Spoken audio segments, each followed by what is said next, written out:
Good evening, and thanks for joining us tonight. I'm Ryan Cummings. Funeral services have been announced for the Kentucky State Trooper killed yesterday in a car accident. KSP posted the information about Sergeant David Gibbs on its Facebook page. It is a 2-year-old case of a murdered police officer, and investigators hope yearly events help solve the crime. I'm sure a lot of college football fans have this on countdown.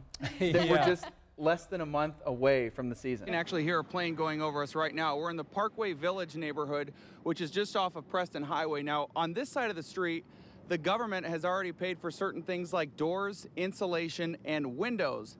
But take a couple steps, about 10 steps on this side of the street, residents over here do not qualify. They found on August 12th between the hours of 4 and 6 p.m. during rush hour that 59 bikes were in this area, 7 of which did not even use the lane. So do you think that's more of a job or is that more of a vacation? They're going to Puerto Rico. We've been pretty dry for a while, but that's about to change. And if you're getting ready for anything tomorrow morning, you might want to bring your umbrella. That's right. Yeah. Community activist Christopher Tueck says he is starting a conversation tour about the impact of gun violence in Louisville. Some bus routes may be a little delayed around Louisville because of TARC changes that took effect today. The mayor saw what was happening, so he parked his car in this parking lot, noticed the suspect running around this tavern, and then watched him run through this alley where he tackled him with police. The bridge is not the only erosion issue. Take, for instance, this area that used to be a parking lot right next to the river. The town says because of what's happening with the pavement, there's bad erosion underneath it, and if something is not done soon, this will end up in the Ohio. The Ruleys have been collecting these displays for more than 40 years. This manger set was one of their first. Now they have more than 250, and as you can imagine, the electric bill is not cheap. The Bullitt County Sheriff's Office is thanking drug dealers, not for what they do, but for messing up and getting caught.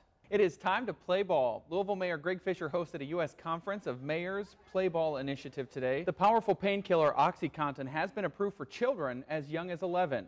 The FDA says it conducted studies to see if the drug's safe enough for young patients. She's not even in middle school, but is already teaching other young girls about having confidence. They were deployed to an undisclosed location in the Persian Gulf, but today they're back home in Kentucky. And of course, a busy night out there along the water because it's the first time in a long time that the fireworks show has come back to the waterfront. It's a nice night too because the rain that we've seen this last couple of weeks finally gone.